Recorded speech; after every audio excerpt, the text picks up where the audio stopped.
الصعوبه مالتها تكمن بهذول الناس اللي يريدون باي طريقه من الطرق يفشلون هذا المشروع اللي هذول الموظفين اللي حتى هم اسماء كبيره يعني. فكلمنا ولو المرحله المقبله. انا كنت ضد انه نستعجل، وحكيتها ويا اخوي وصديقي عدنان الرجال من كان وزير، قعدنا انا وياه يعني افطار كنا برمضان وسولفنا انا وياه. قلت له لا تستعجل على ان نسميه دوري محترفين او دوري، لانه هذه ترى احنا الان مدى يطبق شيء من دوري المحترفين. على فكره شروطه صعبه جدا. واحده من شروطه انت لازم عقودك مثلا 5 مليارات، بس احنا اللي هذا مدى يطبق ترى بس بالاسم. هاي ال5 مليارات لازم عندك بالبنك، يلا لك حق ان تبدي الدوري، يعني تجيب عقودك.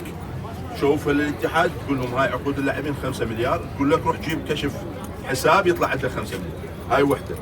انت لازم عندك ملعبين تدريبي غير ملعب الرئيسي، لانه في كل العالم يشوف الملاعب صاحيه وزينه، لانه ترى ما يتدربون عليها اخوان.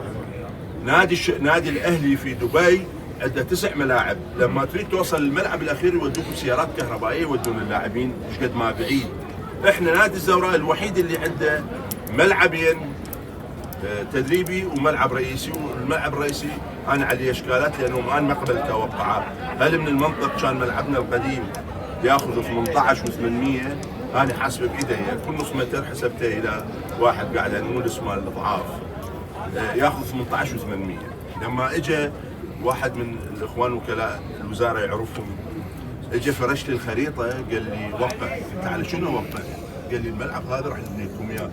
قلت له ملعب الزوراء 18، احنا ملعب الشعب ما يكفينا، ويا الشرطه تذكرون بالتسعينات قعدوا الناس على التراب، تيجي تصغر ملعبنا من 18 و800 الى 13 و500. قال لي توقع لو ثمن غالي، وفعلا يعني بعدين ماكو داعي.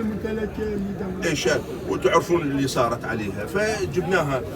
المرحله القادمه صعبه، لانه الان بعدنا شوفوا حتى نظام الفار تطبيقنا له تطبيق صعب. المزاجيات احيانا يبقى التحكيم يعني قناعه، صح اكو قانون يمشي عليه، لكن انت تقدر هاي الحاله تستحق الجزاء او لا. هذه يحتاج لها فتره زمنيه. فكنت اني من قلت لعدنان الرجال هو من الناس اللي يحبني، لانه انا ما عندي مصلحه ولا افكر في اي مكان، وانا ويا اصدقاء نسولف يعني مباشره. قلت له لا تستعجل ابو حيدر على دوري المحترفين، لانه فعلا اكو ناس اعداء متربصين، مو العدنان، هو يمكن العدنان بس هي لغايات اخرى في انديه اخرى. فاستعجلنا على دوري المحترفين، لكن هي كبدايه انا يعني ما مرتاح لها، لانه احنا نريد نطور كره القدم.